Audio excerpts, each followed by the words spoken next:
One of the best ways to utilize the information that you've just gathered from your self-reflection and informational interviews is to put it into an IDP, or an individual development plan. An individual development plan is a personalized tool to guide your professional growth. This includes both your research projects and your overall career goals. An IDP allows you to put in both short-term and long-term goals. We recommend starting with those long-term goals. At the end of your training, what kind of career do you want to transition into? If you're a graduate student, do you need to do a postdoc, or can you go directly into that career? Do you have the right skill set at this point? Do you need to take a course? Once you know where you want to be, you can better plan to make sure you're getting the right experiences to be set up for that transition.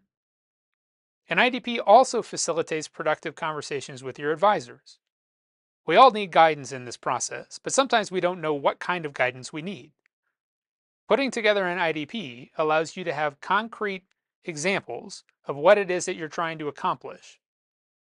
This is a great place to start conversations with your advisors. It also encourages active engagement in career development. It's very easy for us to keep our heads down and be very focused on our research projects. However, to be prepared for career transitions, we need to do more than just what we're doing in our research projects. Using an IDP allows you to put all that information into one place. Both of the assessment tools that we presented earlier in this lesson have IDP functions to them. AAAS My IDP allows you to set specific goals for your skills or your interests and use those to generate plans for the coming years.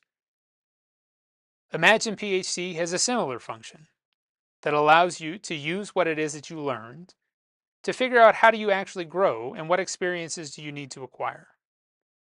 These are just two examples of online IDPs, but there are many other examples out there.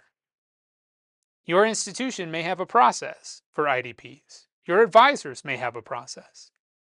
Again, the exact tool that you use is not the important thing. It's that you are putting into place a tool and something to use. For the remainder of this lesson, though, I'd like to present another way for thinking about an IDP. My guess is that you're likely familiar with writing a grant. That's pretty common for graduate and postdoctoral training. Well, what we're doing with your career exploration is basically the same thing. You have some background information. What do you already know? What are your options? What do you like doing? This is information that you get from your self-assessments, information you've gathered from informational interviewing. What careers are you currently considering?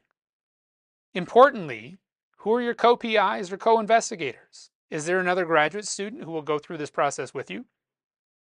Is there a postdoc? Is it just a friend? Again, we have information about things we're interested in and people who can help us in this process. So start there. You basically have this research question. What kind of career would I enjoy? That's what you're trying to figure out. Well, one of the great things is that you can formulate a hypothesis to test that. I think being an industry scientist is the only career that I would enjoy. I think being a tenure-track faculty member is the only career that I would enjoy. You can test that out. How are you going to test that out, though? This is where the experimental design comes in. So, gathering information through informational interviewing. Are you going to use one of those job simulations from Intersect Jobs? An important point is don't forget those potential pitfalls. As you're thinking through location, I'm interested in this career, but ChatGPT said there aren't any of those available in my desired location. If I want to move into this sector, I'm going to have to move location. Lots of things that you can do to gather this information scientifically and systematically in a way that you do for your research projects. Once you have that information, do you accept or reject that hypothesis? How are you going to change that? I thought this was the career I was interested in. Turns out I'm not. Let me revisit my hypothesis and conduct my experiments again. What are those future directions? Now that you know this is the kind of career you're interested in, what skills to be prepared for them? All of this information is very similar to writing a grant. The last activity in today's lesson is going to actually put that into practice. We'll spend some time, whether it's completing the AAAS My IDP or filling out the grant proposal. Make a plan for how you're going to explore these next steps.